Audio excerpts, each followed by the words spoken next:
একদম ডিম পাড়া শক্ত লাল মুরগি রান্না করা এটা।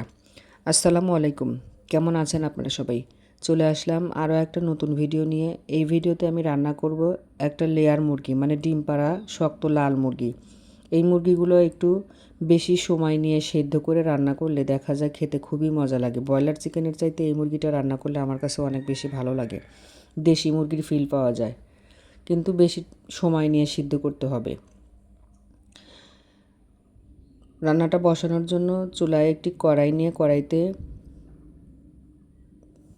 পেঁয়াজ বেরেস্তা আর তেজপাতা ভেজে নিলাম। এখন দিয়ে নিলাম কাঁচামরিচ ফালি করে রাখা আর একটু পেঁয়াজ কুচি, স্বাদ মতো লবণ, আদা রসুনের পেস্ট, জিরা পেঁয়াজ বাটা, ধনিয়ার গুঁড়া, মরিচের গুঁড়া, হলুদের গুঁড়া।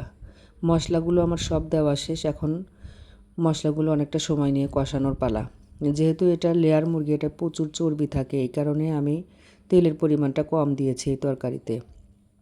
বেশি তেল দিলে দেখা যাবে যে এমনিতেই রান্নার শেষে তেল উঠে থাকবে তরকারির উপর দিয়ে, এই কারণে তেলের পরিমাণ অনেক কম দিয়ে তরকারিটা আমি রান্না করব। মাঝখানে ঢাকনা উঠিয়ে বারবার নেড়ে চেড়ে দিয়েছি মশলাটা কষানোর জন্য। এখন মশলা কষানো হয়ে গেছে, মাংসগুলো দিয়ে নিচ্ছি। মাংসের সাথে আমি একসাথেই আলু দিয়ে নিলাম।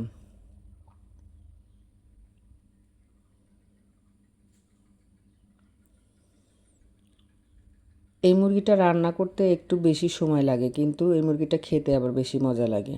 ব্রয়লার চিকেন রান্না করতে সময় কম লাগে, আমার কাছে খুব একটা টেস্টি লাগে না, একদমই নরম মুরগি, এই কারণে আমার কাছে ব্রয়লার মুরগিটা রান্না করলে খুব একটা খেতে ভালো লাগে না। ঢেকে দিয়ে অনেকটা সময় ধরে আমি এটাকে কষিয়ে নেব। মাংস থেকেই পানি উঠে আসছে, আমি কিন্তু পানি ব্যবহার করিনি, কিন্তু এটা মাংস থেকেই পানিগুলো উঠেছে। এখন নেড়ে চেড়ে এটা কষাতে হবে মাংসের পানি শুকিয়ে আসা পর্যন্ত। মাংসটা যখন কষানো হয়ে যাবে, বারবার ঢেকে দিয়ে দিয়ে অনেকটা সময় নিয়ে, তখন আমি ঝোলের পানি দিয়ে দেব।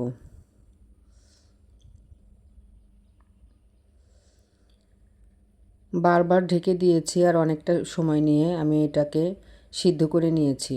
অবশ্য এখন আমি ঝোল দেবো একটু বেশি করে, যাতে ঝোলের পানিটা কমে আসা পর্যন্ত সব কিছু নরম তুলতুলে সিদ্ধ হয়ে যায়।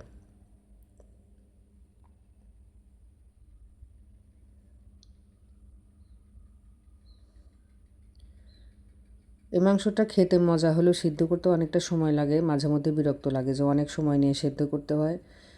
সিদ্ধ করলে তবেই মজা লাগে। ঝোলের পরিমাণটা আমি একটু বেশি করে দিয়ে ঢেকে দিলাম। এখন মাঝারির চেয়ে কম আঁচে এটাকে অনেকটা সময় ধরে রান্না করে নেব। আর একদম রান্না যখন হয়ে আসবে শেষের দিকে আমি এখানে ফোড়ানি বাটাটা ব্যবহার করব। ফোড়ানি বাটার মধ্যে আমি সবসময় ব্যবহার করি দারচিনি, এলাচ, জিরা ভাজা, তেজপাতা ভাজা আর বেরেস্তা ভাজা। এগুলো সব একসাথে মিশিয়ে বেটে নিলেই সেটা ফোড়ানি বাটা হয়। আর আমাদের কাছে এই মশলাটা না দেওয়া পর্যন্ত মাংস কিংবা বড় মাছের টেস্ট আসে না। এটা খেয়ে আমরা ছোটোবেলা থেকেই অভ্যস্ত এবং রান্না করেও অভ্যস্ত আমরা এটা দিয়ে। মশলাটা ভালোভাবে সব জায়গায় মিশিয়ে দিয়ে আবারও ঢেকে দিয়ে কিছুক্ষণ রান্না করব, মশলাটা সিদ্ধ হয়ে তরকারির সাথে ভালোভাবে মিশে যাওয়ার জন্য। তরকারি রান্না কিন্তু আমার শেষ। যেহেতু আলু আছে, ঝোলটা আরও শুষে যাবে, এই কারণে এতটুকু ঝোলই আমি রাখবো। খুবই মজা লাগে আমার কাছে এভাবে ডিম পাড়া মুরগিগুলো রান্না করলে। আমার রান্নাটা হয়ে গেছে। ভিডিওটা এই পর্যন্তই। আল্লাহ হাফেজ।